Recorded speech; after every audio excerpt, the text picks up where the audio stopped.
নমস্কার দর্শকবৃন্দ, একটা সত্যি ঘটনা আজ আপনাদের সামনে বলতে চাই। একটি অভিজাত পাড়ায় বউ, এক ছেলে ও এক মেয়ে নিয়ে কমলের একটি ছোট্ট সংসার। অভিজাত পাড়ায় বাস হলেও কমল এবং তার পাশের দুই একটি পরিবার মোটেই অভিজাত ছিল না। বেড়ার ঘর, চারিদিকে কাপড় গোঁজা, আর ছিল সরকার থেকে করে দেওয়া একটি অর্ধনির্মিত বাথরুম। কমলের বউ যখন বাথরুমে যায় তখন সে এতটাই সংকুচিত থাকে যেন চারিদিকে 3 মহলা বাড়ির ছাদ থেকে হাজারো রাক্ষসে পুরুষ মানুষ তার দিকেই তাকিয়ে আছে। তবে এ শুধু তার মনের দুঃসহ কল্পনা। জ্বালানি কাঠের ব্যবসা কমলের।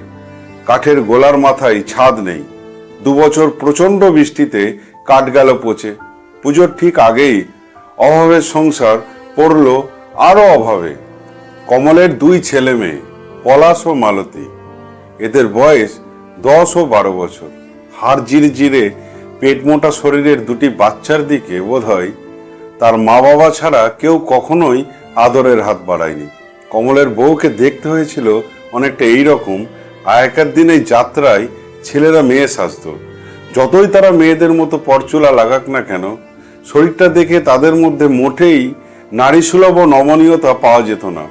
অতি কষ্টে ঝাড়ুদার বাবার ছেলে কমল হোটেলের বাসন মেজে পাস কোর্সে গ্র্যাজুয়েশন কমপ্লিট করেছিল। পড়াশোনা শেষ হওয়ার সাথে সাথে কাজে লাগে স্টেশনের ধারে একটি ছানার আড়তে 50 টাকা রোজে।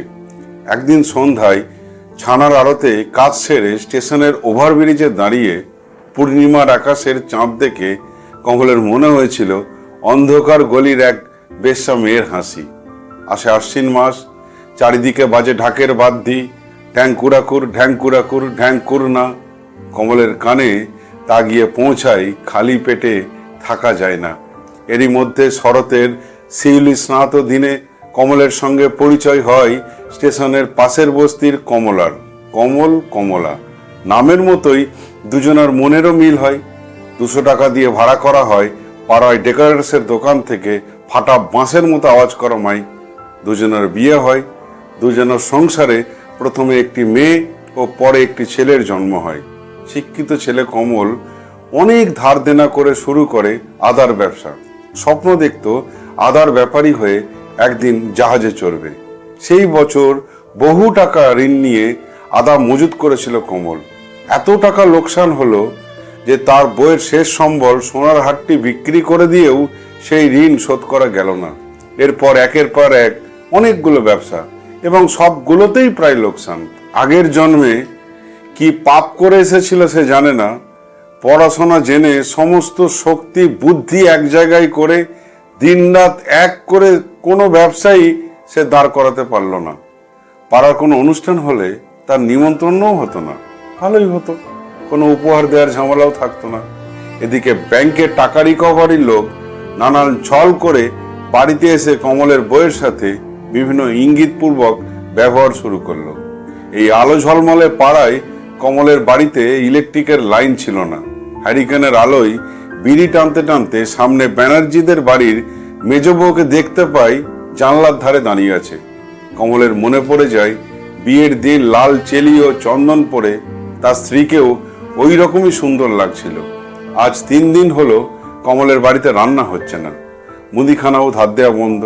বাচ্চাগুলোও না খেয়ে আছে। রাতের বেলা সমস্ত দরজা জানলা বন্ধ করে গ্যাসের নবটিকে খুলে দিল কমল।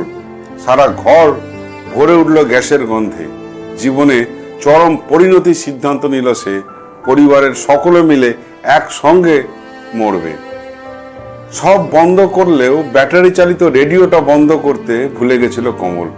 সেখান থেকে গান ভেসে আসছিল, এসো আলো এসো হে তোমায় সুস্বাগতম।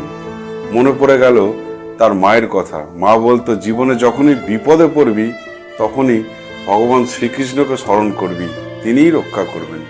জীবন মৃত্যুর মুখোমুখি দাঁড়িয়ে সিদ্ধান্ত পাল্টে ফেললো কমল। তড়াক করে এক লাফে বিছানা থেকে নিচে নামলো, গ্যাসের নব বন্ধ করলো। সারা রাত উৎকণ্ঠার মধ্যে কাটিয়ে সিদ্ধান্ত নিল আর একবার শেষ চেষ্টা করে দেখবে। পরের দিন ভোরবেলা হাটের উদ্দেশ্যে হন হন করে রওনা দিল। সেখানে এক বন্ধুর পোল্ট্রি মুরগির বড় ব্যবসা। নিয়ে এলো সেখান থেকে 1 লরি মুরগি ও কিছু টাকা ধার। ভগবানের কৃপায় নাকি সঠিক সময়ে সেটা জানি না, কমলের ব্যবসা ফুলে ফেপে উঠল। আজ কলকাতায় নামি দামি হোটেল রেস্তোরাঁগুলি তার কাস্টমার। বেশ কয়েকটা বছর কেটে গেছে। এখন অভিজাত পাড়ায় তার বাড়িটি সব থেকে বড়। এক সময় ক্লাবের পয়লা বৈশাখে কমল লিখে দিয়েছিল কবিতার 2টি লাইন, শুধু পুরাতনের বিদায় নয়, নতুনের আনন্দেই হোক শুভ নববর্ষের সূচনা। ক্লাবের অর্ধশিক্ষিত মানুষেরা বুঝতেই পারেনি এই কবিতার লাইন। তারা জানালো, কেন পুরাতনকে তো বিদায় দিচ্ছি, শুধু পুরাতনের বিদায় নয়, নতুনের আনন্দেই হোক। আর এই শুধু বলার সাথে সাথে এই যে মানেটাও পাল্টে গেল, এটা তারা বুঝলো না। তার লেখা গেল ডাস্টবিনে। তার জায়গায় লেখা হলো, শুভ নববর্ষের প্রীতি ও শুভেচ্ছা গ্রহণ করুন। আজ সেই ক্লাবের ম্যাগাজিনে প্রথম পাতাতেই কমলের লেখা ছাপানো হয়।